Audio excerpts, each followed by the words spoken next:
Dimitri Pamungkas sejauh turnamen AFF 23 dia juga paling konsisten ya. Bahkan di kelompok umur sebelumnya juga Betul, dia iya, pemain betul. yang Dia bahkan di benar-benar menonjol. AFF U19 dia Iya. MVP-nya. Betul. Yes, football IQ. Iya.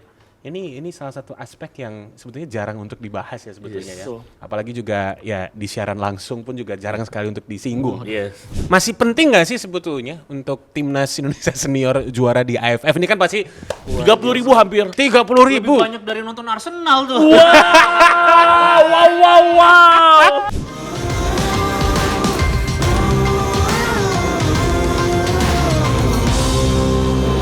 Tim nasional Indonesia U23 memang belum berhasil untuk bisa membawa pulang kembali ya trofi ASEAN Championship Under 23 di rumah sendiri. Bagaikan kutukan, gagal untuk bisa mendapatkan gelar juara. Tapi pertanyaannya kenapa terus berlanjut? Walaupun mungkin hasilnya masih di luar dari keinginan kita semuanya, jangan lupa untuk terus memberikan apresiasi dan mengawal proses yang saat ini sedang berjalan bersama dengan Gerard Vandenberg. Dan di Sapa episode kali ini kita akan membahas kegagalan Indonesia U23 bersama Labib Sadat. Yes, dan juga pastinya pemain naturalisasi Malaysia U23. Ya. Assalamualaikum, Ada assalamualaikum. Dita Prabudya. Assalamualaikum, Ini assalamualaikum. yang turunan Argentina itu? Iya. Apa Chili? Chile lebih tepatnya Chile, ya. ya? Iya. Bahasanya gimana, Bib? Udah nih mau mana? Obrigado. Obrigado. Oh, lebih ke FIFA Garnacho Garnacho, ya. ya. Karena cu. Oke. Aduh. Lemes banget karena kita kan kemarin kalah. Iya, Ngantuk benar. ya? Kalau lemesnya sampai sekarang ya, Betul. mata udah longsor gitu. Aduh ngantuk ya. Ngantuk ya, tenang Bib. Kalau seandainya lu ngantuk, kita punya solusi pastinya. Nah, Apa tuh? Buat Labib Sadat ini. Ini juga pastinya buat Sobat Sapa ya, yang tadi malam, karena kan kita syutingnya habis Indonesia U23 kalah kan, Iya. maksudnya langsung begadang gitu. Kalau seandainya ngantuk, terus habis itu lunglai, tidak bersemangat, atau mungkin juga susah mencari motivasi dan inspirasi, ini dia solusinya ya, yaitu adalah Apa tuh? Rumah. Oh. Rumah Nah, Kopi. Oh iya, rumah kopi pilihan Rumah anak Kopi. bangsa. Iya dong.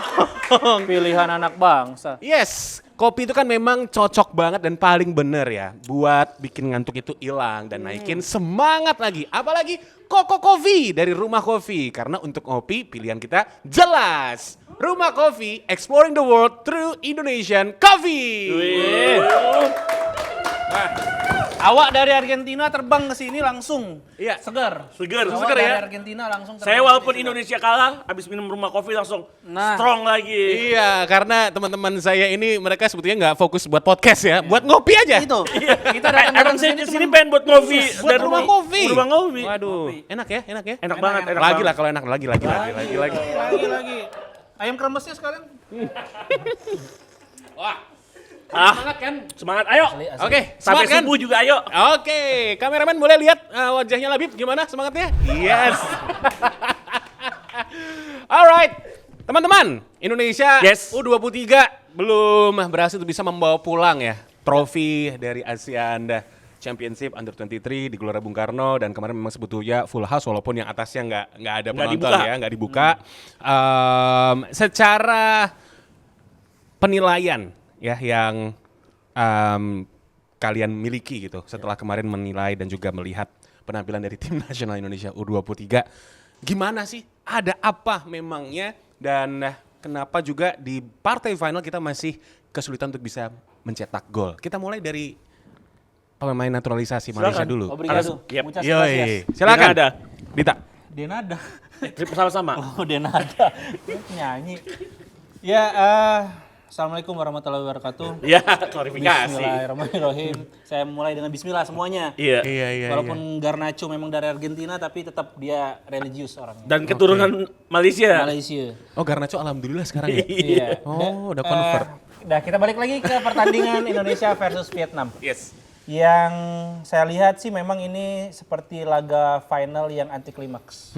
Karena memang begitu banyak harapan di pundak anak-anak muda, Garuda Muda ini untuk bisa menjuarai kedua kalinya mungkin ya. Yes, betul. Untuk AFF U23, dan kemarin sempat saya bilang juga bahwa di episode sebelumnya, gue bilang bahwa pertandingan di rumah sendiri itu seringkali jadi tricky. karena banyak beban ekspektasi. Yep. Bahkan yang tadinya adalah niatnya adalah mensupport, bisa jadi intimidasi secara tidak langsung kepada anak-anak Garuda Muda. Itu yang membuat mereka langkahnya cukup berat kemarin, terlihat anti klimaks, dan harus diakui nampak kelelahan di 4 pertandingan sebelumnya. Jadi ini mungkin ya kita lihat dari cedera-cederanya pemain, kemudian juga di laga final ini yang paling jelas terlihat adalah kehilangan Arhan, tidak adanya kreativitas sehingga tidak bisa membongkar. Yang benar-benar kita apresiasi adalah pertahanan dari Vietnam yang bermain sangat disiplin dan juga sangat rapi ya. Jadi tadi tidak adanya Arhan membuat kita sulit untuk membongkar pertahanannya. Oke, Labib. Ya, saya Seperti singkat apa? aja ya. Oke. Singkat. Singkat dan Bener padat ya. Kita lihat bagaimana kemarin ketika Indonesia menghadapi Vietnam juga memang itu sesuatu yang cukup berat dari Indonesia ya, yang dimana harapannya sangat membumbung tinggi ketika kita berhasil mengalahkan Thailand di babak semifinal. Bagaimana Coach Gerald juga berpikir kehilangan Tony Firmansyah, kehilangan Arkan Fikri di lini tengah membuat Coach Gerald memberikan sesuatu yang sangat maksudnya mencoba meng-approach kondisi yang ada ya. Dia main 3 back, ada Ferrari, Kakang, dan Kadek Ariel yang sebenarnya tampil cukup baik terlepas dari kecolongan gol dari Nguyen Chong Pong. Dan tapi kita lihat juga bagaimana lini tengah yang coba diisi oleh Donitri Pamungkas sebagai seorang attacking midfielder sebenarnya di babak pertama nggak begitu berjalan secara efektif. Itu yang membuat Indonesia sebenarnya di 45 menit pertama kesulitan. Tapi saya apresiasi ketika Coach Gerald memindahkan seorang Doni Pamungkas ke posisi left midfielder yang menurut saya lebih bergerak di situ untuk membongkar pertahanan compact yang dibangun oleh Vietnam. Dan pinternya Vietnam di bawah asuhan pelatih Kim Sang-sik adalah bagaimana Vietnam punya tim manajemen yang sangat baik. Ketika mereka mencoba bermain menyerang, mereka bermain middle block. Tapi ketika Indonesia yang memegang bola, ball position, kita unggul ball position cukup jauh. Mereka main low block dengan mengandalkan serangan balik, mencoba bermain pragmatis. Kita lihat gol yang diciptakan oleh Vietnam ini kan berawal dari corner kick, berawal dari set piece, ada sundulan wall pass, ada pantulan ke tengah, ada sundulan juga yang coba di-clearance oleh pemain Indonesia tapi tidak sempurna. Di situ kita kecolongan. Tapi terlepas dari itu semua, saya ingin memberikan kredit untuk seluruh tim Indonesia yang mungkin dihadapkan sesuatu yang berat di laga final ini. Karena ketika Indonesia dari partai fase grup pertama hingga semifinal, pasti nggak ada beban ekspektasi apa-apa. Tapi kalau udah di final dan mainnya di GBK, ekspektasinya berbeda, harapannya berbeda, keinginannya berbeda. Di situ mungkin kita kalah, tapi betul yang dikatakan oleh La Grande Indonesia, heads up. Karena masih ada event berikutnya yang nggak kalah panasnya, yang nggak kalah pentingnya, yaitu kualifikasi Piala Asia U23. Harapannya pemain-pemain yang bisa mendapatkan yang kemarin mendapatkan kesempatan bermain di ASEAN Championship Under 23 2025 itu mendapatkan kesempatan, mendapatkan pengalaman yang sangat luar biasa. Rata-rata kan semuanya diturunkan kan, hampir semua pemain mendapatkan kesempatan. Mungkin hanya Dava Fasya yang dibawa Mistar yang tidak bermain. Sisanya hampir semuanya bermain. Bahkan seorang Brandon Sheneman aja dimainkan di beberapa match. Jadi sebenarnya laga melawan atau laga di ASEAN Championship U23 2025 lagi-lagi ya menjadi pembelajaran buat timnas U23. Yes, memang hasil yang kemarin kita saksikan bersama-sama ya, memang kita masih belum bisa untuk juara ya, tapi ada beberapa faktor ya yang tadi juga disampaikan di Tagarnacho dan juga Habib Sadat bahwa kita jangan lupa ketika kita melihat proses awal mulanya dari pembentukan tim nasional U23 yang tentunya secara waktu ini kan kita belum memiliki waktu yang cukup. Tapi dengan adanya AFF U23 ini justru memang disinilah ya dimaksimalkan secara komprehensif pastinya oleh Grant Vandenberg untuk menilai sejauh mana sih sebetulnya skuad yang dia pilih, dan ternyata memang ya blessing in disguise-nya adalah skuad dari tim nasional Indonesia U23 ini mereka punya potensi, dan ini kita sudah bahas di episode sebelumnya. Sinar-sinarnya udah mulai kelihatan nih. Sparklingnya udah mulai kelihatan begitu, dan apresiasi memang kita layak untuk berikan ke timnas Indonesia U23, pelatih dan juga staf pelatih, karena gue yakin banget pasti targetnya sebetulnya bukan hanya berhenti di sini. Betul. Gitu, targetnya nanti ada di kualifikasi Piala Asia U23, lawannya juga lumayan tricky di sana, walaupun main di rumah sendiri ya nanti di. Ada Korea Selatan murni nih yang datang nih. Iya, Korea Selatan. Kemarin murni. kan head coach-nya doang nih. Korea Selatan dari Vietnam nih. sekuat dari Korea Selatan yang datang. Dan juga ada SEA Games ya yang Yes. juga pastinya akan coba untuk dimaksimalkan 100% oleh Gerald Van den Berg.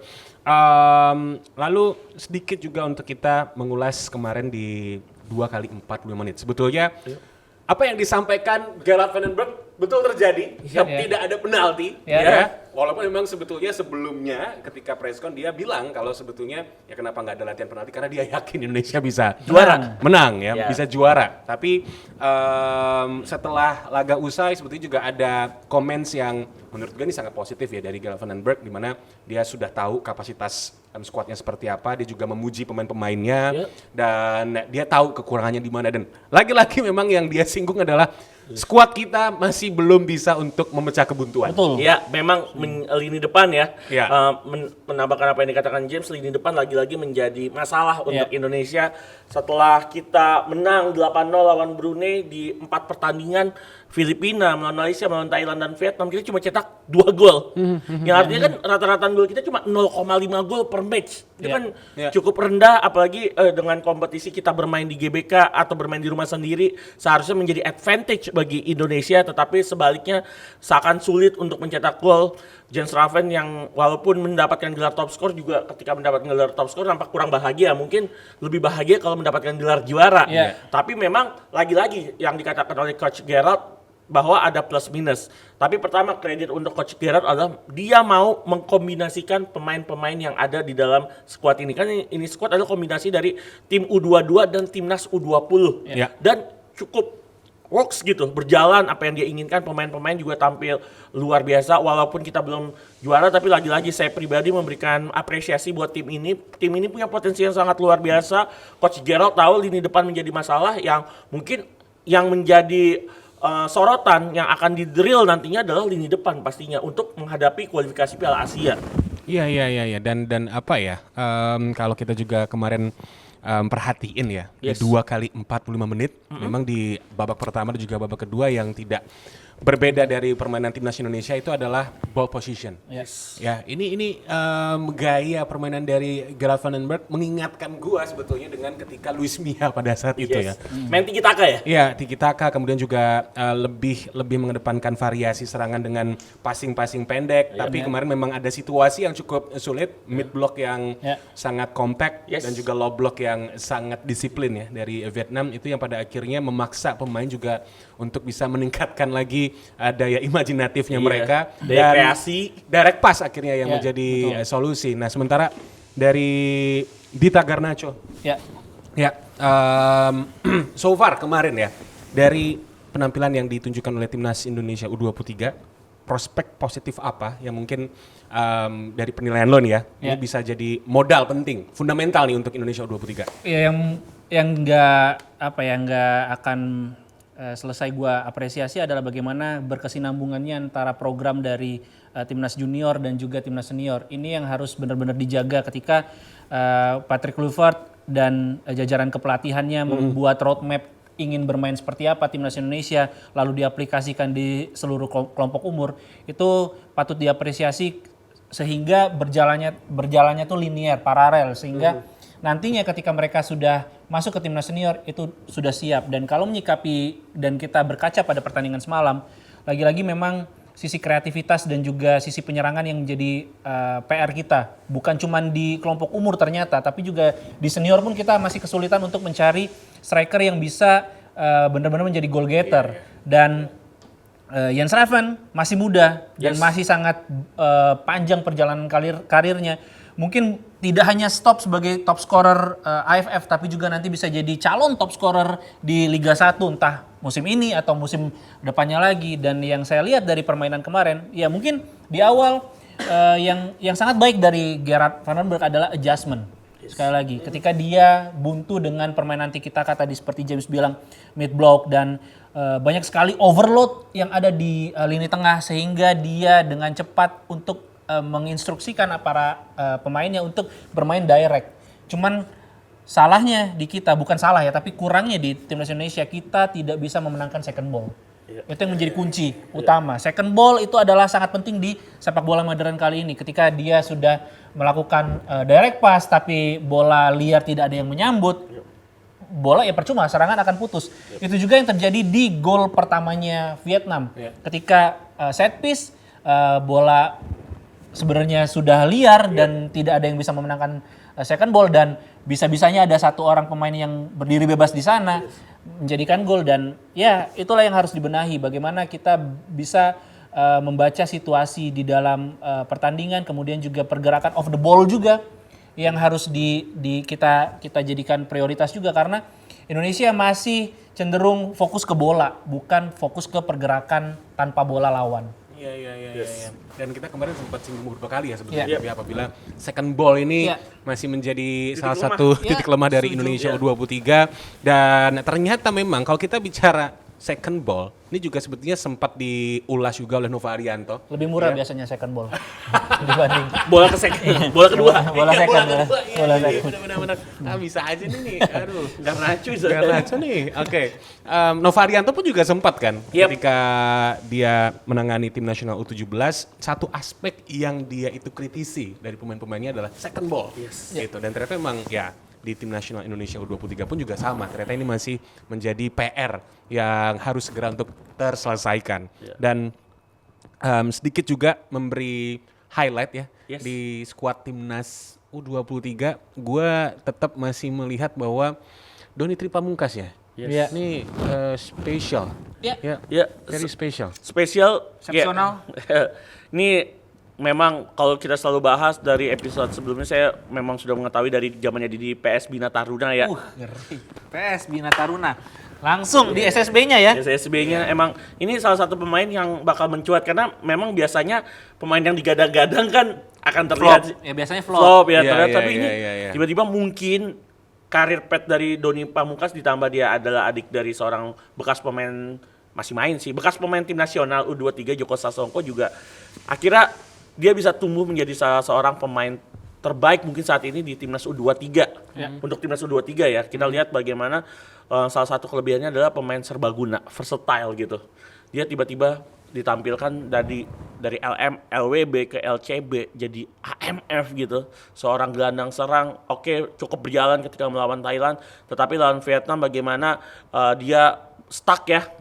Babak pertama stuck. Babak pertama stuck, saya Karena akuin. terisolir banget dia. Iya, di posisi gelandang serang dia benar-benar dijaga sampai dua pemain Vietnam yang coba bermain mirroring menghadapi Indonesia, yang memang pada akhirnya adjustment atau perubahan penyesuaian yang dilakukan oleh Coach Gerald cukup baik, mengembalikan seorang Doni kembali ke posisi left winger atau left midfielder, dan hasilnya cukup baik beberapa kali kombinasinya dengan Rehan Hanan dan juga beberapa nama lain juga cukup berjalan, walaupun memang lagi-lagi ketika Doni udah mendistribusikan bola di situ nggak ada pemain yang menyambut di dalam kotak penalti. Entah Jens Raven telat untuk menyambut, atau ada satu momen dua pemain, mungkin Hanan juga ada beberapa kali mungkin miss atau telat dengan apa yang diinginkan Doni. Terlihat akhirnya Doni harus kelelahan ya. Untuk menjadi seorang distributor, untuk menjadi seorang kreator. Memang apresiasi buat Doni, tapi nggak boleh harusnya tim sebesar timnas U23 cuma mengandalkan seorang Doni. Only Doni, enggak lah. Kita harus main kolektif. Ketika Doni mungkin kesulitan atau mungkin napasnya udah terengah-engah, harusnya ada support dari pos lain atau pemain lain yang main di sayap kanan. Apalagi kita lihat sebenarnya ada Ahmad Syarif Maulana ya yang main di babak kedua, yang kita tahu Ahmad Syarif ini kan pemain yang juga serbaguna ya, selain bisa jadi RWB, RMF, juga bisa jadi CMF. Ketika dia main di babak kedua artinya fisiknya pasti lebih segar dibandingkan Doni, lebih full lah dibandingkan Doni, tapi bola terus ke Doni. Ini maksudnya variasi serangan dari timnas Indonesia juga harus lebih dikembangkan lagi, karena variasi serangan Indonesia selalu ke Doni. Ketika ada Arkan berjalan, yang menjadi masalah akhirnya terkuak nih di sini. Ketika ada 1-2 pemain yang hilang, missing puzzle. Seharusnya puzzle yang hilang ini diisi oleh nama lain, tapi Coach Gerard mungkin belum menemukan, karena mungkin ketersediaan pemain ya menjadi masalah. Limitasi dari timnas kelompok umur kan seperti itu, mungkin ada 1-2 pemain yang bagus tapi akan hilang. Tetapi kita lihat mungkin di kualifikasi AFC U23 nanti ada nama lain yang nampaknya bisa menjadi support system bagi serangan timnas Indonesia. Generatornya timnas tuh kemarin dari sayap kiri. Ya kalau kita lihat kan memang kalau misalnya dulu kita waktu kecil main bola, pemain yang kalau kita ketinggalan atau apa gitu, pasti kan yang dioper adalah pemain terbaik yang Di tim selalu itu. Iya lagi. Iya lagi, bener. Kayak ngoper ke dia aja, biarin dia yang berkreasi gitu. Ini kebiasaan kita, kebiasaan. Subasa Ozora kan juga kayak gitu kan, oper bola kepadaku gitu kan. Iya, Bola iya, adalah iya. temanku. Iya, dan ketika dia memang adalah pemain yang versatile, artinya yang membedakan dengan pemain lain adalah football IQ. Ketika seorang pemain bisa bermain di banyak posisi, artinya dia bisa menerjemahkan apa yang dimau oleh dari pelatih, kemudian dia juga punya kemampuan untuk membaca permainan sehingga ya kelihatan pemain yang bisa memberikan yang menjadi pembeda. Ketika dia ditaruh di posisi terbaiknya, dia bisa memberikan serangan yang berbahaya. Bahkan tadi sudah disinggung juga oleh Labib, serangan Indonesia jauh lebih hidup ketika Donitri Pamungkas sayap dimain di kiri. sayap kiri.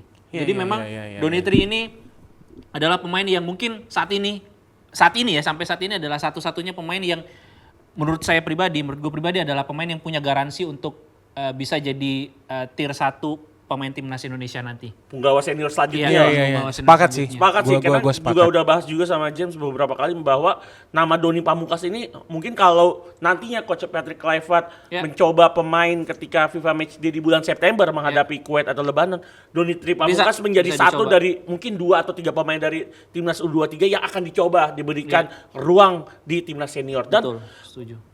bisa mungkin ya dengan kita tahu Coach Gerald dan Coach Patrick Kluivert sama-sama menggunakan formasi 4-3-3 high pressing. Dengan pemain seperti Doni yang cukup punya etos kerja sangat tinggi, work rate yang sangat bagus.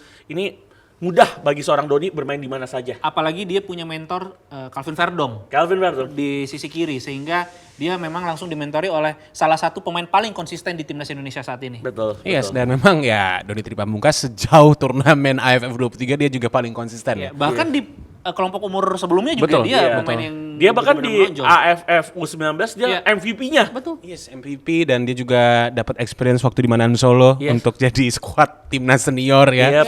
Ya di AFF 2024 ya pada saat 2024 itu. Desember waktu itu. Jadi memang ada advantage yang dimiliki oleh Donitri Pamungkas. Yes. Jadi memang kita sepakat ya sebetulnya Donitri Pamungkas ini adalah salah satu nama atau ya pemain wonderkid yang dimiliki Indonesia dan ya semoga dia tetap terus bisa konsisten Ya, harapannya di seperti itu levelnya memang. saat ini. Iya. Dan tadi juga disinggung Dita football IQ. Iya. Ini salah satu aspek yang sebetulnya jarang untuk dibahas ya sebetulnya ya. Betul. Apalagi juga ya di siaran langsung pun juga jarang sekali untuk disinggung. Yes. Football IQ. Iya. Karena ini momentum sebetulnya. Kalau kita ngomongin pemain muda, under 23 atau bahkan juga under 17. Iya. Football IQ ini kan saat ini di sepak bola modern ini adalah salah satu simulasi yang sangat-sangat bagus untuk bisa meningkatkan prestasi sebetulnya. Dan kemarin gue juga menilai apabila kalau ada netizen-netizen yang mengkritisi tapi dengan cara yang kurang dewasa, kurang bijak, berarti memang lo nggak mau melihat dari setiap sudut yang bisa untuk kita nilai dari tim nasional under 23 atau mungkin juga tim nasional kelompok usia. Karena yang gue lihat saat ini adalah behind the scene-nya atau mungkin backroom staff-nya yang mahal gitu, yang mungkin bisa untuk menerapkan yang namanya football IQ di sana. Kita punya advantage dengan adanya Gerard van den Berg dan gue yakin banget staff pelatihnya pun juga berkualitas di situ. Yes. Dan football IQ ini kan juga sebetulnya sangat terlihat ya sebetulnya dengan implementasi pemain. Dan mungkin kalau aja ya what if ya, kalau seandainya memang ini pemain yang kemarin kita tonton ya di final ini mereka udah mulai upgrade, mereka udah mulai step up, ini bakal mahal banget sih sebetulnya. Kalau bicara football IQ kan memang football IQ ini kan menjadi salah satu spotlight juga ya dalam perkembangan sepak bola modern saat ini. Bagaimana perkembangan sepak bola modern diharapkan pemain bisa memahami tidak hanya 1-2 posisi. Iya. Bahkan banyak pemain-pemain yang jebolan dari klub-klub yang mendapatkan satu masukan tentang football IQ menjadi salah satu pemain yang lagi-lagi kita bilang versatile. Banyak pemain timnas U23 yang kemarin dibawa oleh Coach Gerald ini cukup versatile ya, bisa main di lebih satu posisi seperti Doni Tripamungkas tentunya, ada Ahmad Syarif Maulana, ada Alfahrezi Buffon juga, ada Muhammad Raihan Hanan, ada ada Robi Darwis juga. Menurut saya ini nama-nama yang sebenarnya akhirnya tumbuh karena memang perkembangan sepak bola yang udah mulai masif, yang sangat progresnya terlihat, dan hasilnya memang lagi-lagi ketika pemain-pemain tersebut mendapatkan kesempatan bermain untuk mengimplementasikan apa yang dia miliki dan dari instruksi pelatih, pemain tersebut bakal menjadi pemain penting. Dan terlihat banget ini timnas U23 ini banyak pemain yang potensi main di timnas seniornya gede banget dan bisa menjadi pemain bintang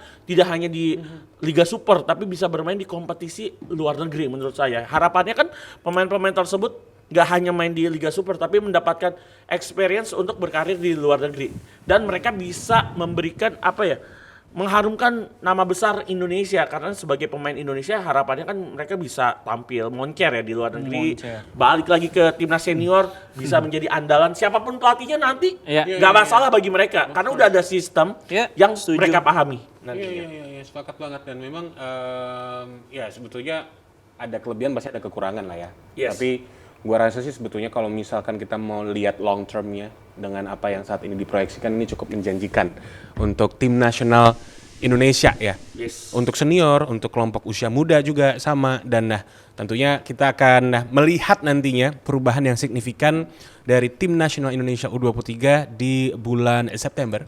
Yes. Ya, Kualifikasi AFC U23. betul, di Piala grup J ada Macau, Timor ada Leste. Laos, Laos dan Korea Selatan.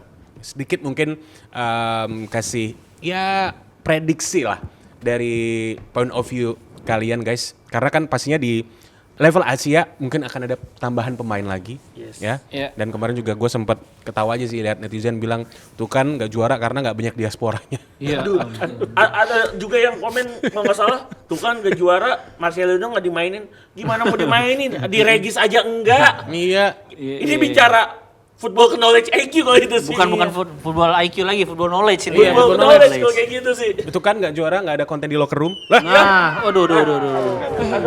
We have to fight. Yes. Gitu. All day long, baby. Itu di Zimbabwe Selatan ya kan. Di Uganda Utara kalau nggak salah. Uganda Utara. Ya, kalau kita melihat Sok, Dita. kompetisi yang paling dekat adalah kualifikasi Piala Asia usia 23 dan sekali lagi bukan mengecilkan sebuah turnamen ya. Ketika AFF meskipun memang kita di kompetisi senior pun kita belum pernah juara, tapi di edisi sebelumnya pun kita tidak menurunkan skuad terbaik. Artinya itu bukan menjadi prioritas kita. AFF ini apalagi kita sudah pernah juara. Juara lagi bonus, tapi ini adalah ajang seleksi untuk ke turnamen yang lebih besar lagi, yaitu adalah kualifikasi kualifikasi Piala Asia U23, dan inilah sebenarnya panggung sesungguhnya. Yang mana memang level kita harusnya bukan cuma di Asia Tenggara lagi, tapi kita sudah menatap level kita di Asia. Dan kalau kita melihat dari struktur bagan grup, kita ada melawan Macau, kemudian Laos, dan juga Korea Selatan. Ya, secara hitung-hitungan kita head to headnya dengan Korea Selatan. Dan kalau nggak salah ini juara grup langsung lolos ke Piala Asia dan dicari lagi 5 runner up terbaik. Artinya kita tidak boleh kalah dengan Korea Selatan kalau memang kita secara realistis ingin mengincar runner up terbaik. Tapi bukan tidak mungkin juga kita bisa mengalahkan Korea Selatan ketika persiapan yang singkat saja hasilnya seperti ini, apalagi nanti sampai September. Beri kepercayaan, beri waktu, dan beri semua yang dibutuhkan oleh Gerard Van den Berg. Percayalah dia akan menjawabnya di Piala Asia U23. Oke, percaya. Kalau bicara trust kan dari kemarin memang harus ada trust juga ya. Kita lihat bagaimana dukungan dari federasi semuanya kepada coach Gerard Van den Berg ya.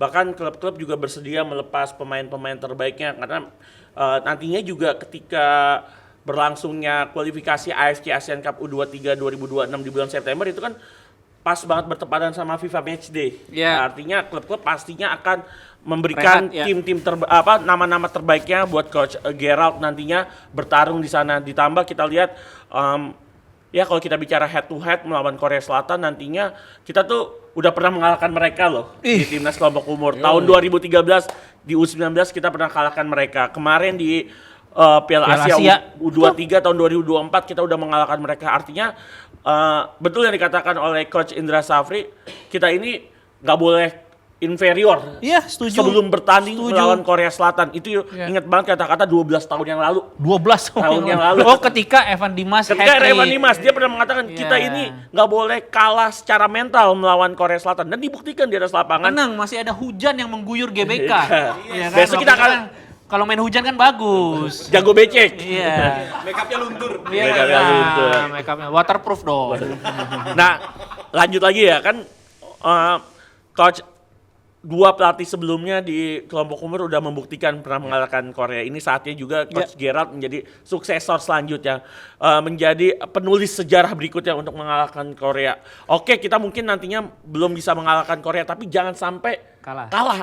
Kalau kita belum bisa menang, kita jangan sampai kalah, minimal imbang. Kalau hitung-hitungan ya, draw aja kita bisa menjadi 5 runner up terbaik, 5 posisi kedua terbaik yang nantinya akan lolos langsung ke tahun 2026. Jadi harapannya ya Indonesia bisa tampil maksimal sih di setiap pertandingan. Tapi ingat juga jangan kita pernah mendiskreditkan atau menganggap lemah Makau dan juga Laos, karena kedua tim ini bisa dikatakan kesempatan kita untuk mencetak banyak gol. Iya. Suaranya sampai habis, dipotong aja James, kasihan suaranya udah mulai ini. Tadi dia bilang singkat saja, tapi gitu Labib sadar. Iya, masih ada rumah kopi. Nah, itu minum dulu, bro. Gila, langsung seger lagi. Seger lagi nih. Sama segernya kalau kemarin kita juga sebetulnya melihat ya defensive zone Indonesia. Iya. Yes. Di Takut sepanjang. jatuh nih. Dia lagi. Sorry ya. Oke. Jimatnya itu. Defensive zone dari tim nasional Indonesia memang ini yang juga jadi buah bibir ya sebetulnya. Karena hanya kebobolan 2 gol, berarti Thailand dan juga Vietnam. Yes. Luar biasa ya. Oke. Tapi juga di lain sisi memang gue sangat sangat yakin ya dengan Muhammad Ferrari, tapi gue nggak tahu kalau tahun depan kayaknya masih bisa ya Muhammad Ferrari. Ini pemain-pemain masih eligible. Masih untuk eligible main ya. Asia Tuh U23. bayangin masih eligible guys. Semuanya. Ada Muhammad Ferrari. Yes. Terus abis itu Kakang. Karel. Karel ya. Ini tiga pemain yang wow. Ditambah Brandon Shinneman. Dan ya. infonya pemain baru Fortuna Sittard. Justin Hubner. Yes. Jadi kalau seandainya untuk di kejuaraan Asia sangat possible untuk Hubner dipinjam ya. Yes. Tapi ini obrolan yang mungkin never ending Asia. Kita aja nih. Kita Enggak, aja. ini obrolan diskusi yang nggak pernah berakhir ya. Oke. Setuju nggak kalian kalau misalnya pemain itu turun kelas ketika mereka sudah bermain untuk level senior, tapi tetap membela timnas kelompok umur? Oh, kalau gua dulu ya. Kan banyak sekali itu diskusi yang nggak pernah selesai gitu. Ya, kalau gua pribadi harus dilihat juga kualitas Indonesia. Kita ini bukan Italia, kita ini bukan Jerman, kita ini bukan Inggris yang kalau ada pemain usia 18-19 udah senior, mereka nggak perlu turun kelas ke timnas kelompok umur, kecuali itu kejuaraan seperti Piala Dunia gitu. Tapi kita Indonesia, kita juga belum sebesar mereka. Siapapun pemainnya jika usianya eligible, jika syarat yang memenuhi, siapapun berhak. Contoh seperti Boas Solosa, kita tahu dia udah main di timnas senior di tahun 2004, tapi di tahun 2009 SEA Games ketika Indonesia kekurangan banyak pemain, dia mau turun di SEA Games Laos saat itu. Jadi menurut gue fine aja. Aja. Buat gue nggak ada masalah sedikit pun karena kita levelnya masih di Indonesia. Kita bukan tim besar kayak 10 besar dunia saat ini lah. Iya, kalau gue sih sebetulnya memang ya sama lah dengan point of view dari Labib ya. Lebih ke realistic way ya, karena apa sih yang dicari timnas Indonesia saat ini, baik senior juga kelompok usia, prestasi kan sebetulnya. Pastinya. Jadi memang dengan adanya misal ya, anggaplah gitu, Rafael Strike, terus tiba-tiba dia kan udah di U23 ya tahun lalu, terus habis itu dia turun lagi untuk bisa ngatrol motivasi atau mungkin juga prestasi gitu. Marcelino gitu ya, karena Ivan menurut gua Jenner. pendekatan psikologis semacam itu juga ternyata masih sangat penting ya buat Indonesia kelompok usia gitu loh, karena kalau memang yang dicari prestasi mungkin aja itu bisa jadi kartu as yang efektif gitu untuk Indonesia U23 kalau konteksnya U23 gitu. Begitupun juga misal kayak Jens Raven masih bisa U20 kan ya kalau nggak salah. Masih, karena usianya juga masih 20 tahun. Masih eligible gitu. Masih eligible dia. Ya, as long memang ya dari pemain juga mereka ada willing ya di sana. dan mereka juga bisa untuk kasih contribute, that's totally fine gitu sebetulnya kalau menurut gua. Kalau di Garnacho gimana? Asal jangan dipaksa. Yes, exactly. Itu adalah kemauan dari mereka untuk tetap mau membela timnas kelompok umur, karena memang ya tadi Labib juga udah sampaikan bahwa kita bukan Italia, kita bukan Inggris, bukan Jerman, karena yang ngomong waktu itu Vincent Kompany. Vincent Kompany bilang bahwa keberhasilan Belgia meskipun gak berhasil banget ya. Katanya golden generation ya. Iya, dia melahirkan golden generation. Kuncinya adalah ketika pemain muda mereka sudah bermain di senior, mereka tidak boleh bermain lagi di level junior supaya anak-anak barunya itu bisa berkembang lagi, dapat kesempatan banyak gitu, sehingga muncul terus nih regenerasinya gitu. Dan kalau gue pribadi sih melihatnya bahwa ya kalau memang tujuannya prestasi dan memberikan influence baik untuk adik-adiknya, ya kenapa tidak? Tapi Vincent Kompany sekarang generasi hilang total di Belgia. Pas udah senior malah nggak ganti-ganti. Cuman memang kalau dari statement Vincent Kompany memang ya itu balik lagi ya bahwa mereka Belgia. Belgia. It's okay, tapi itu Bisa dicontoh tapi. bisa dicontoh, tapi itu bisa dicontoh. Balik lagi, they are Belgium. Yes, negara besar sepak bola gitu. Cuman memang yang masih menjadi pekerjaan rumah ini bukan hanya konteks tim nasional Indonesia U23 aja ya, tapi juga kelompok usia lainnya, bahwa penting juga ini untuk pengamat dan juga tentunya pecinta sepak bola Indonesia untuk kita juga kritis dengan adanya kompetisi lokal, gitu, karena kita tertinggal 10 tahun anyway dengan Europe gitu loh sebetulnya kalau kita mau melihat secara prestasi gitu. Andai kata ini bukan hanya sekedar regulasi harus ada U23 deh di 11 pertama, enggak, tapi kita harus punya kompetisi yang konsisten di setiap tahun dan di setiap jenjang usia. Betul, setuju. Itu pasti ya nggak perlu Hubner harus turun lagi dari senior ke U23 atau Marceng gitu. Ya udah biarkan mereka di tim nasional senior dengan level yang step up terus menerus gitu, dan udah ada generasi yang siap untuk menyokong prestasi di kemudian hari. Tapi kalau bicara realistis kan udah dicoba nih sama Coach Gerald di AFF Championship U23 tahun ini kan. Nggak ada pemain-pemain yang seperti Hapner, Ivar Jenner, Rafael, Marceng yang sebenarnya eligible untuk main tapi nggak dipaksakan main kan. Bahkan mereka kan masih jatuhnya masih libur kompetisi. Kalaupun minta izin pun masih bisa dikasih. Cuma Coach Gerald melihat ternyata masih ngelawan juga nih tim yang gue milikin saat ini. Ya mungkin Coach Gerald ingin memakai yang terbaik. Komposisi terbaik, apalagi ketika nanti kualifikasi AFC Asian Cup U23 ini kan ketika FIFA Matchday, yang artinya klub akan libur kompetisi, dan selama hampir 2 minggu itu kesempatan besar buat Coach Gerald, pemain saya libur, bisalah, pemain-pemain saya yang di klub-klub libur boleh saya pakai, karena memang ada target bahwa Indonesia akan harus bermain di Piala Asia U23.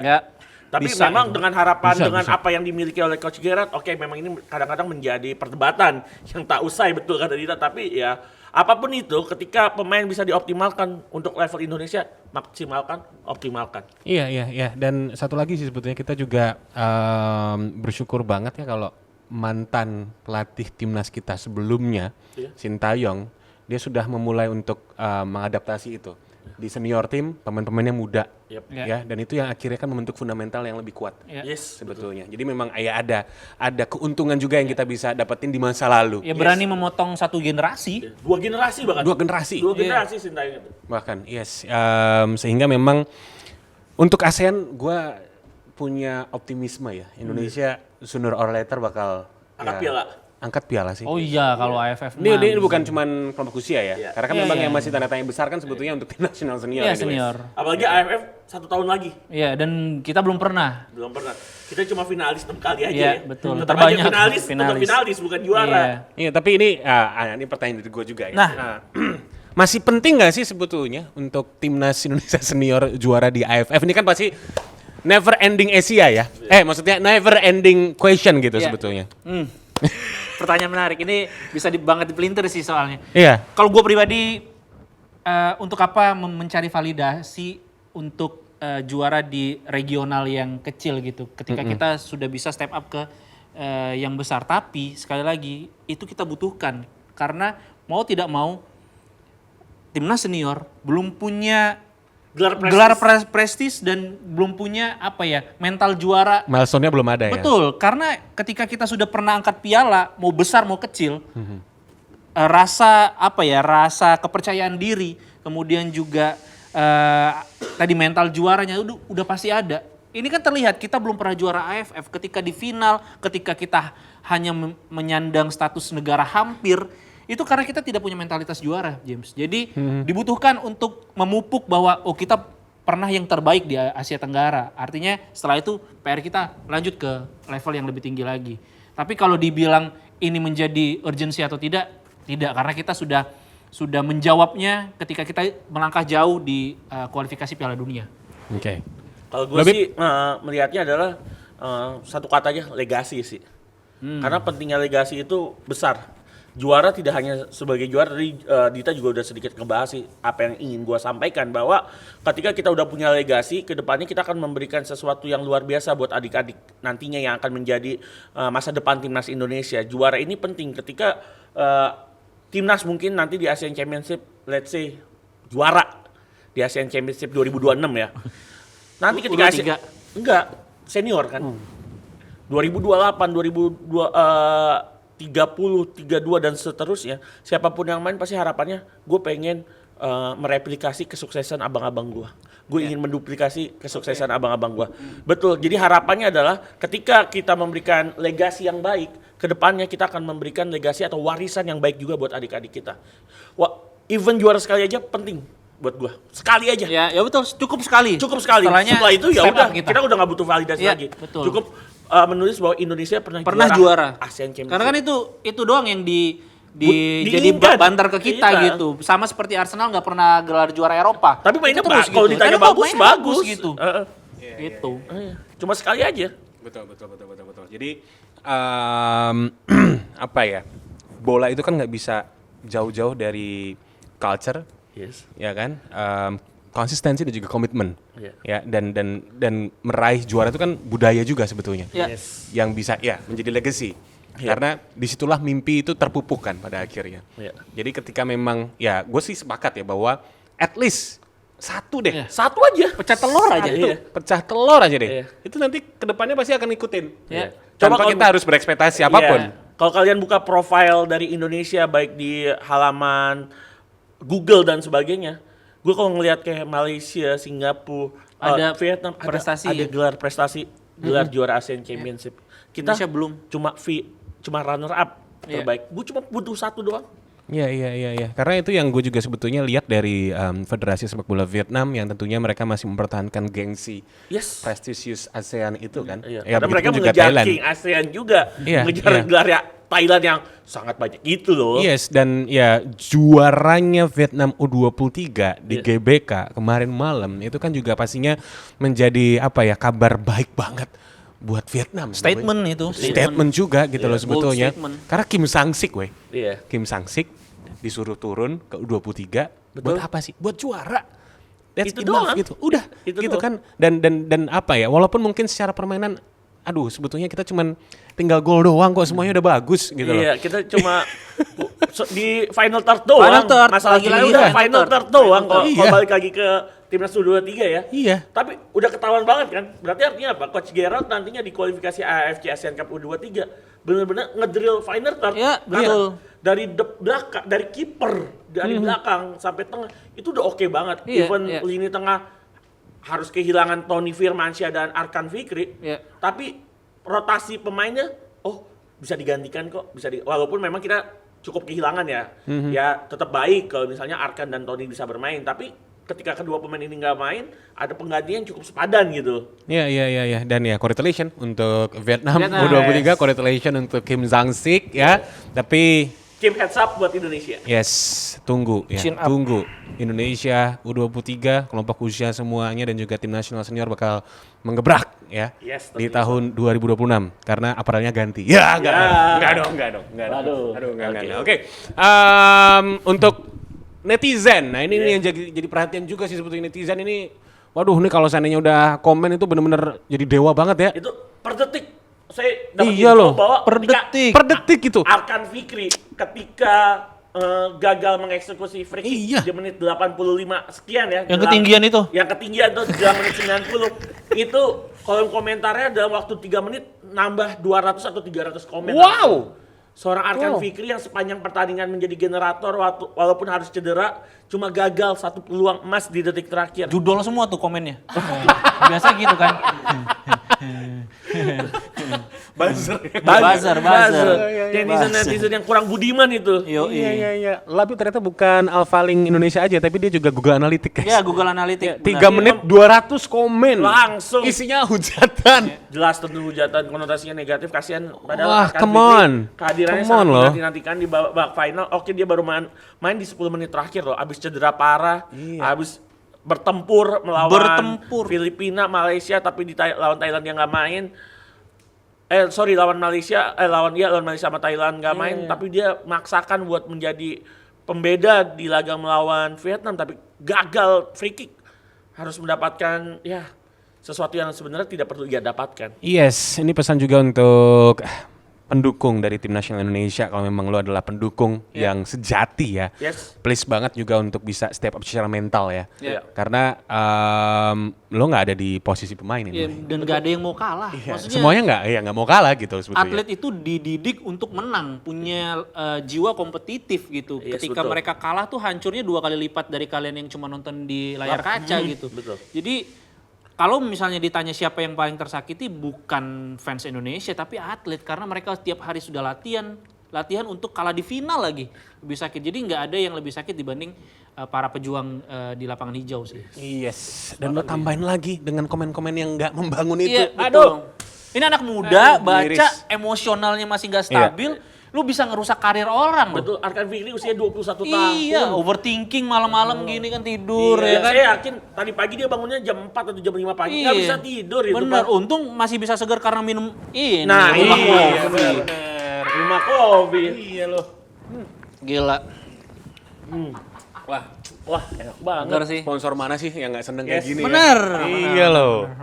Thank you Rumah Kopi ya. Aduh, enak banget. Ini juga furniturnya enak banget guys. Dari mana sih, James? Nah itu dia tuh kalau furniture nanti di Nanti, akhir. Kita bakal sanjung tinggi-tinggi ya. Gitu. Tapi lu mau tahu nih, ngebet banget mau tahu furniturnya Loista. Loista. Wow. Oh, Labib lagi ngisi rumah. Iya. Labib lagi ngisi rumah. Semuanya lagi ngisi rumah. Kita lagi ngisi rumah. Iya. Semuanya lagi jujur. Loista boleh kali. Loista boleh kali. Follower saya 200.000 boleh kali. Barter mah aman lah. Aman. Koleksinya bagus-bagus tuh. Waduh. Ini Loista juga nih. Wah, gila ini Wah. pasti di kamar sih. Iya. Loista ini solusi buat keluarga muda ya. Iya, betul. Iya. Kanopi ada nggak kanopi? Jujur saya lagi butuh kanopi juga. Wah pokoknya ini kalau seandainya bertambah terus ini brand-brand yang ada mah tiap hari kita aja lah ya. Oh, boleh. Nyaman saya di sini. Aku juga nyaman. Ya nggak berasa diserang ya ini. Ya nggak berasa pokoknya. Oke. Intinya kita rangkum dari kegagalan tim nasional Indonesia U23. Ya ini hanya apa ya? Bisa gue bilang adalah step awal untuk meraih kesuksesan Sepakat. di kemudian hari. Jadi kita harus tetap optimis, Ya. tetap bullish untuk tim nasional Indonesia U23 dan berbagai kelompok usia karena selama patternnya tepat Jelas. jelas Ya. pasti deh ada prestasi yang lebih membanggakan untuk sepak bola Indonesia gitu. Dan sedikit mengulas untuk kita ke tim nasional senior. Ini tinggal 2 bulan lagi ya, ternyata nggak berasa ya. Round 4. Round 4. Wow. Round 4 yang udah diatur itu. Itunya Ya, maksudnya drawing- pertandingannya drawingnya. kan pasti diatur. Iya. Tanggal berapa James? Gitu James. Santai aja.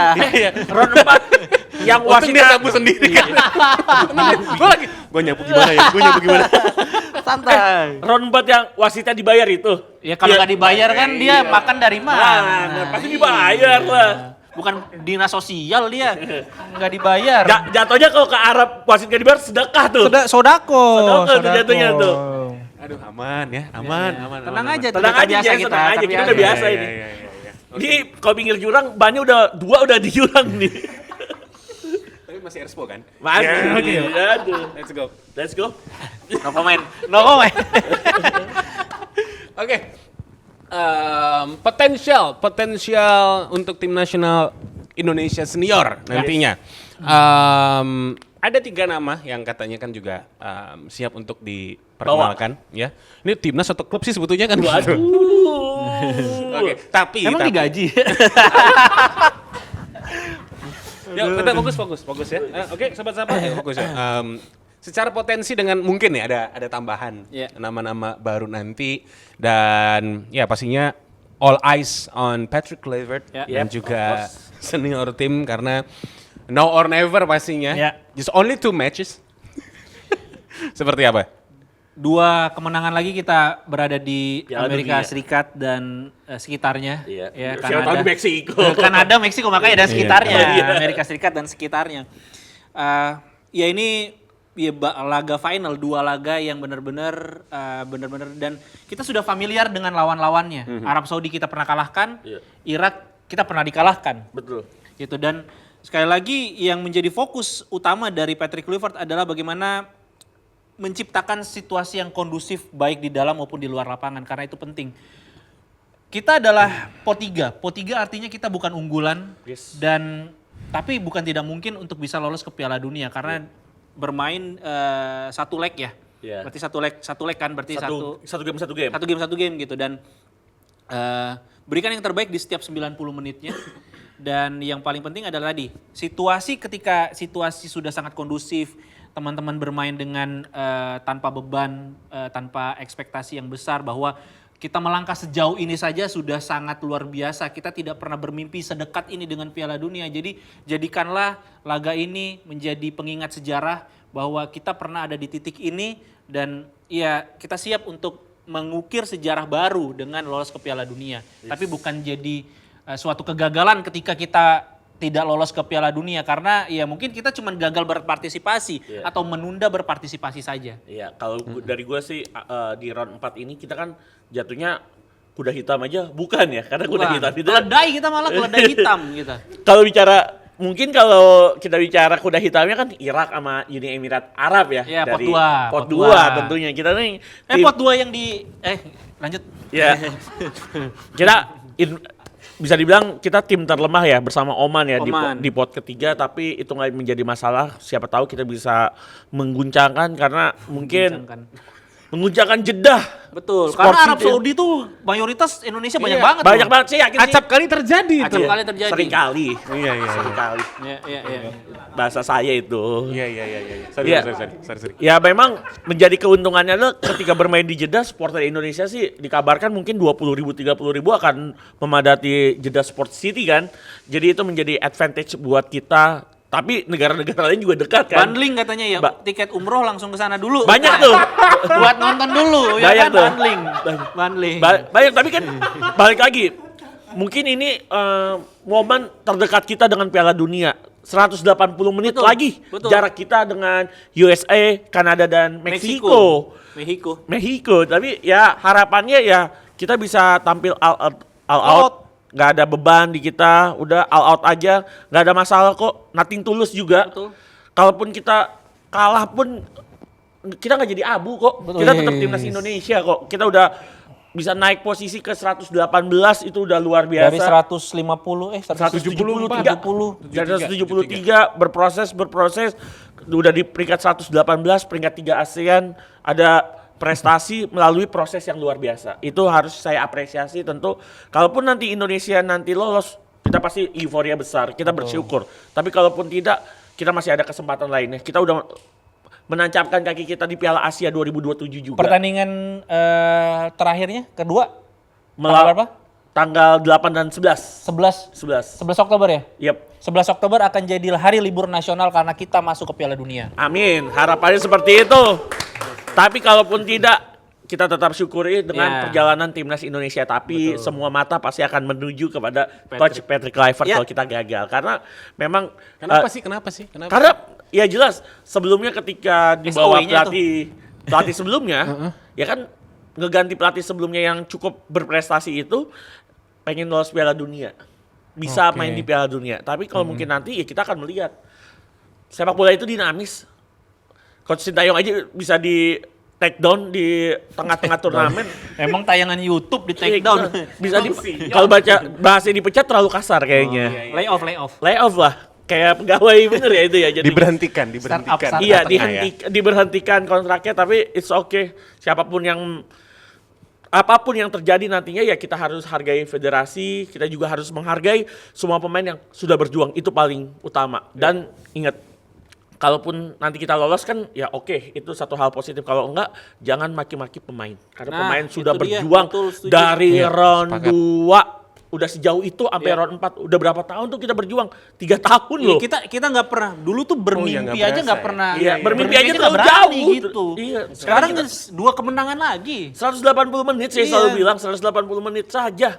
Waktu kita dengan Piala Dunia, jarak kita ini udah terdekat, mungkin paling dekat sejak tahun 86, mungkin Iya, iya. udah hampir 40 tahun yang lalu kita merasakan euforia sebesar ini ya. Jadi harapannya apapun nantinya, gue sebagai pribadi pendukung timnas Indonesia akan Iya. mendukung perjalanan Indonesia. Jadi buat teman-teman pendukung timnas Indonesia, siapkan rekening koran yang baik karena kita akan bikin visa ke Amerika Serikat. Nice. Betul. Kalau lolos. Buat nonton Inggris, Iya. ya kan, buat nonton Itali. Ya. Buat nonton Jerman. Iya. Oh jadi nonton yang lain ya? Ya tapi kalau timnas Bukan nonton Indonesia ya? Timnas Bener Indonesia. juga ya? Nggak, Indonesia di Kanada soalnya Oh, gitu. mainnya. Iya. Timnas Indonesia senior masuk Piala Dunia, nanti Sapa langsung live report ke sana. Oh. Dengan senang hati. Oh. Iya. Terima Siap. kasih Loista. Loisa Terima kasih, bakal rumah- dipajang di Miami National Stadium. Gak ada Miami National Stadium. Gak ada. Ada tuh yang Raceball Stadium. Iya. Gak ada Miami National. Gak semuanya harus sebagai nasional. Ya, intinya adalah untuk tim nasional Indonesia senior ya, semoga diberkati, Diberikan yang langkahnya, terbaik, ya. diberikan yang terbaik juga Mendapatkan pastinya di berkah. sana, mendapatkan berkah ya. Karena kalau seandainya nanti ada aja deh hasil yang kurang positif, Bapak Andre Rosiadi sudah bersiap ya. Kasih komentar ya. Waduh. Untuk semen Padang maksudnya. Iya, untuk semen Padang. Memberikan bonus juga mungkin. Dia kan hobi-hobi bagi-bagi bonus pakai kresek gitu kan. Betul kan James? Untuk menantunya maksudnya, ngasih bonus untuk menantunya. Ya itu. Oke. Yes. Jadi ya ekspektasi boleh tapi perlu Tetap realistis membumi, juga. tetap membumi. juga gitu. Dan masih banyak masih banyak hal yang juga pastinya akan terus tumbuh ya di sepak bola Indonesia. benar, of course. Dan mudah-mudahan dengan prestasi yang nanti hanya berjarak 180 menit ini dan itu bisa achieve, Yep. ini akan menimbulkan efek domino yang positif untuk sepak bola Indonesia. 189 kalau lawannya Bahrain. Oh Bukan iya lagi. 180. Untung bukan Bahrain ya. Iya. 189 kalau 90 plus 6, 99. Iya. Mungkin bisa 200 itu kali ya. Kalau Bahrain ya. Ya. Dan buat Patrick Kluivert memang all eyes on him pastinya. Cuman ya semoga dengan pressure yang ada dia bisa menikmati. Karena kan pressure yang dia sering dapetin kan juga gede-gede sebelumnya ya, waktu jadi pemain gitu ya. Jadi pelatih Curakal ya, pressure-nya kan lumayan ya. untuk Ya, Patrick Kluivert baik gitu. James. Siap James. Begitu. Oke, sekarang kita waktunya untuk games guys. Yeay! Wow. Ini gamesnya seru banget karena di Sapa nih setiap episode gamesnya selalu baru ya. Games kreatifnya luar biasa. Luar biasa ini beda-beda. Betul. Kali Yes. ini main games purba katanya. Bukan itu James. James. James purba, sorry. Oke. Ini gamesnya adalah what if. Oh, what if? Yes, what if. The biggest what if. Ini format games ini host akan memberikan beberapa skenario. Oke, nih ada skenario guys. Jadi kalau seandainya ini kita ngomongin Indonesia U23 kemarin ya, di babak final, ya. menghadapi Vietnam, ada 3 skenario. Iya. Oke, dan masing-masing nanti bisa untuk menginterpretasikan Ya. ide dan juga imajinasi, gagasan pokoknya. Kita mulai ya dari yang skenario pertama. Oke? Menit 60, skor 1-0 kemenangan untuk Vietnam. Berarti masih ada 30 menit plus-plus. Ya. Ya, apabila Labib dan juga Dita menjadi pelatih, apa yang akan dilakukan? Siapa yang mulai dulu? Gua dulu deh. Wih, gila, ini bukan what if menit 60 skor 1-0. Ini bukan what if, ini mah udah beneran. kejadian. Udah kejadian. Udah kejadian. Babak pertama soal gue. Iya, langsung ini pasti udah kejadian. Udah kejadian. Gimana Iya. Labib? Jika ini waktunya diulang. Waduh. Iya. Koci Labib. Ya, Coach Labib pakai Coach kacamata. Labib dari masa depan. Oke, let's go. Yes. Ya berarti kan tim manajemennya tinggal 2 kali 15 menit lagi ya. Waktu yang tersedia sebagai coach. Misalkan gue menjadi coach Gerald Bib Vandenberg. Bib Vandenberg. Vandenberg ya, bukan Vandenberg. Vandenberg. Jadi gua pasti akan main dengan formasi all out attack. 3-2-5 langsung. Power play itu power play. Kalau bahasa futsalnya power play. Nggak ada kiper. Kalau bahasa futsalnya power play, tapi dengan formasi 3-2-5 coba main lebih menyerang, lebih attacking. Itu formasinya Maresca itu. 3-2-5 itu langsung. gue lanjutin ya James. Ya. Lanjut. Dengan pemain yang gue punya di bench, dengan pemain yang punya mental attacking yang bagus, bertipe menyerang, gue bakal tampilin sejak menit 60. Tapi satu-satu gue masukin ya. BP dipanggil lagi yang Enggak, yang ada di bench kan Hoki Caraka. Yang di bench kan ada Hoki Caraka. Kemarin gue lihat ada Tony Firmansyah, Arkan Fikri mungkin kemarin agak sedikit telat menurut gue masuk di menit ke-80. Karena nggak langsung panas, dia baru panas tuh mungkin di menit 85-86. Telat momennya, nggak menyalahkan Coach Gerald, tapi andai Arkan Fikri main 10 menit lebih cepat, mungkin ada sesuatu impact yang bisa diberikan lebih oleh seorang Arkan Fikri. Jelas gue main lebih menyerang di sisa 30 menit, tapi mungkin perlahan-perlahan gue akan mainkan di setiap 5 menit pemain yang punya tadi tipe menyerang. Oke, Coach Dita. Ya, kalau gue pribadi sih, gue akan memasukkan buzzer capres ya untuk menyerang ya. Karena kan menyerang kan, sangat menyerang, to the point langsung gitu. Gak apa itu bisa jadi kan? Iya benar. Apapun itu ya. Iya. Ya enggak, tadi setuju dengan Coach Labib bahwa masuknya Bib Vandenberg masuknya Arhan Fikri yang terlalu lama itu harusnya lebih cepat karena do or die sekali lagi James.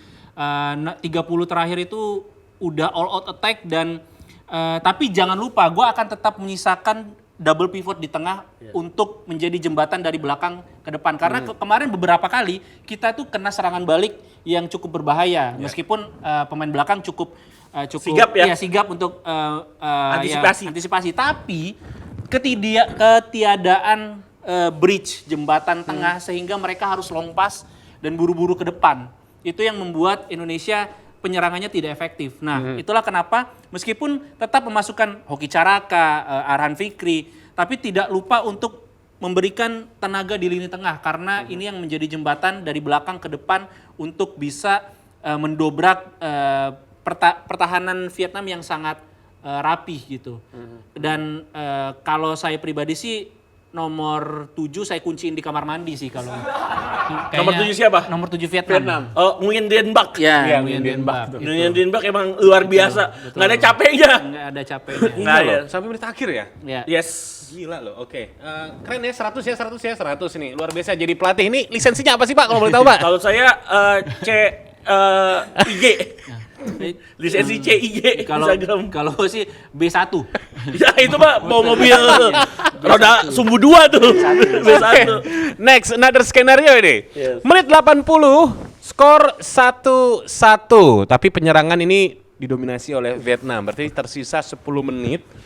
Vietnam ini kondisinya, atmosfernya lagi nyerang terus. Iya. Gitu. Iya. Siapa nih? Dita dulu. Gua dulu ya. Yep. Oke. Gue sih akan memasukkan pemain sayap yang cepat untuk bisa melakukan transisi yang cepat. Karena memang ketika kita sebenarnya ini adalah keuntungan kita ketika Vietnam bisa mengambil alih serangan. Karena kemarin total kita yang mengambil alih serangan sehingga kita tidak bisa menunggu sehingga memberikan approach untuk bisa langsung transisi cepat gitu. Karena kan sebenarnya kekuatan kita tuh ada di transisi cepat juga gitu. Yeah. Dan dengan kedua sayap yang larinya cepat. Nah, ketika kita bisa menunggu para pemain Vietnam untuk memberikan mereka keleluasaan, 1-2 kesalahan bisa kita hukum dengan tadi gol yang bisa menjadi serangan balik. Yeah. Oke, berarti kita butuh Oktomania nih, Andik Iya, Firmansyah. betul sekali. Contohnya Seperti Oktomania itu. ini. Cepet ya. Iya. Oke, kalau Coach Bib Vandenberg. Bib Vandenberg akan bermain lebih pragmatis, Ya, main pasti. low block Ya. udah pasti, Pasti karena low block. akan berbahaya kalau kita coba bermain terbuka, apalagi di sini kondisinya adalah dominasi Vietnam dengan tangan Korea Selatan tuh inline banget, mereka cocok banget, pasti mereka bisa mendominasi, tapi main pragmatis dengan memaksimalkan skema serangan balik, memiliki sayap-sayap cepat.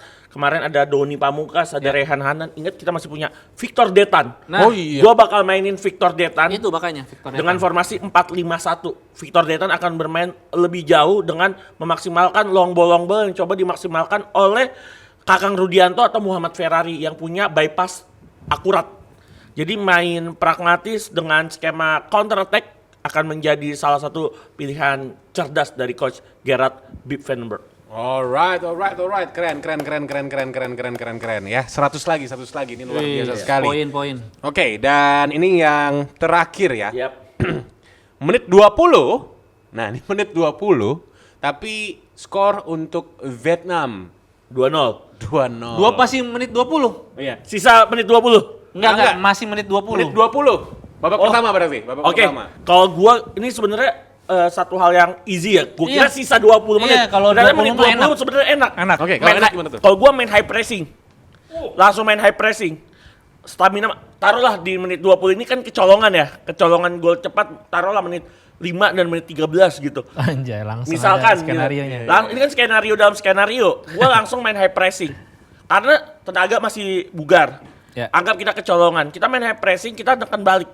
Gua rasa ketika kita main high pressing dengan high defensive line, itu akan membuat Vietnam tertekan, dipaksa main bertahan. Minimal di babak pertama kita golin 1. Ya. Minimal golin 1. Dan di babak kedua kita main yang coba. Tim manajemen kan 3x15 di setiap babaknya.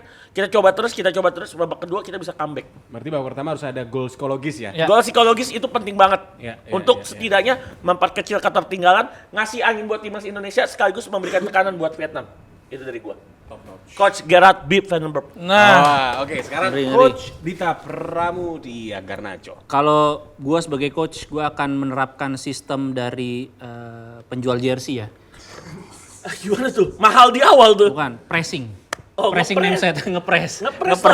Ngepres name set ya. Ngepres. Bener, setuju dengan kata Labib tadi, Bip van den Berg. Bip van den Berg, bahwa 20 menit itu masih sangat awal karena ini tuh bisa sangat tricky, James. 2-0 di 20 karena pasti mereka akan menurunkan intensitas serangan dan juga pasti akan mengambil inisiatif bertahan, sehingga itu yang bisa menjadi malapetaka dari Vietnam. Ketika kita melakukan high press, kita bola kemana tuh nggak boleh lepas, dan tadi setuju juga harus punya gol cepat untuk memberikan efek psikologis, karena ketika mereka sudah kebobolan 1, mental mereka tuh akan goyang, dan kebobolan 2, kebobolan 3 itu akan sangat mungkin. Jadi punya ya ini overload di lini tengah, gua akan masukin pemain-pemain yang punya daya jelajah luas dan juga punya kecepatan dan juga insting pembunuh yang sangat baik seperti Hoki Caraka. Gimana? Oke, cara kah? Insting pembunuh. Wah, keren. Di luar lapangan. Enggak dong, guys. Di Enggak, dalam Les. lapangan. Enggak, dalam lapangan. Gue makanya kaget. Hah? Oke, cara keren.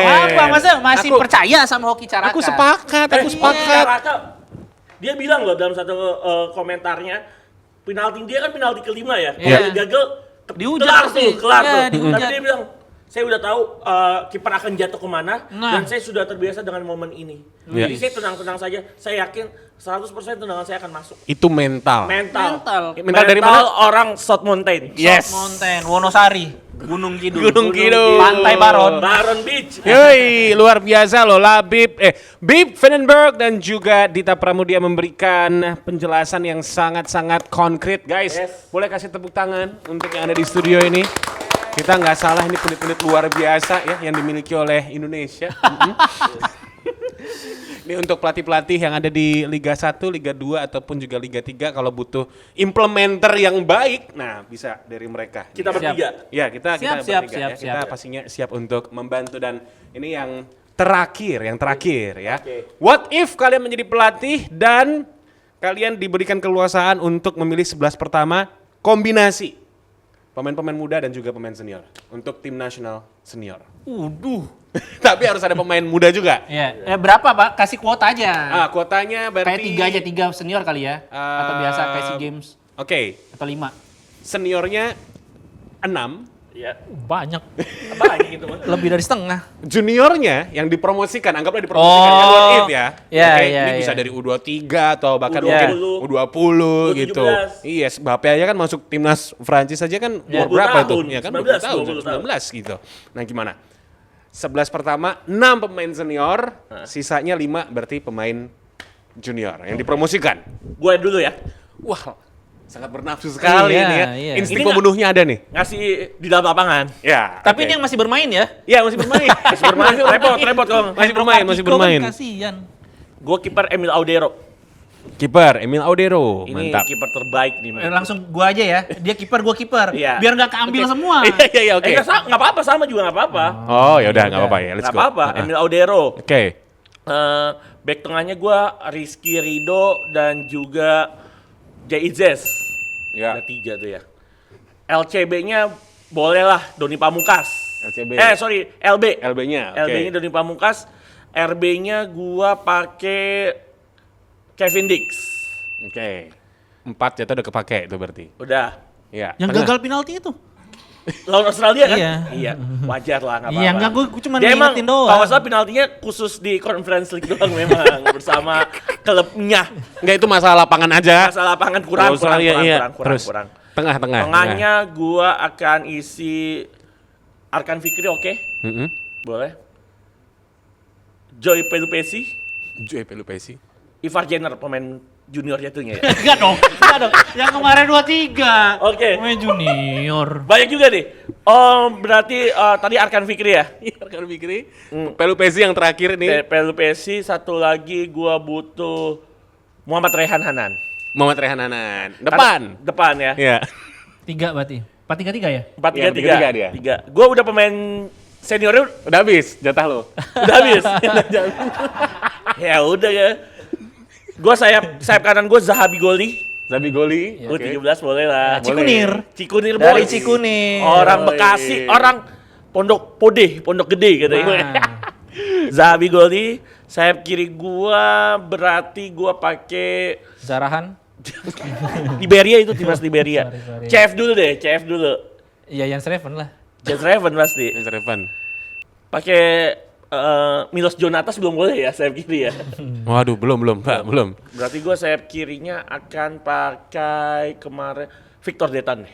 Victor Detan. Victor Detan. 4-3-3. Oke, luar biasa. Sekarang Habis ya? Buat Dita 3-4-3. 3-4-3. 3-4-3. Boleh. Yes, Emang boleh dong. formasi Indonesia 4-3-3 kalau nggak 3-4-3. 3-4-3. Gue kiper Emil sama. Emil. Dardah. Hah? Enggak. Bukan. Ridwan. Ya, kakek Emil itu Pak. Kok Ridwan ya? Kakek Emil itu Pak.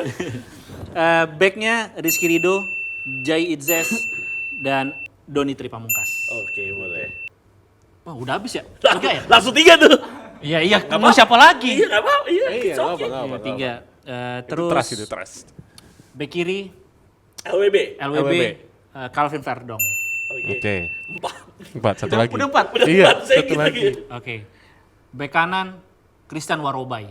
Iya, udah nggak main. Udah nggak main, Pak. Jadi supporter Sriwijaya emang kadang-kadang Iya. Udah nggak main, Pak.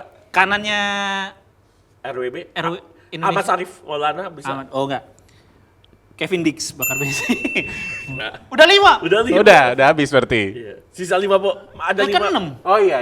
Sisa, iya, satu lagi ya Satu berarti. lagi. Satu lagi Tengahnya berarti. Pelupesi.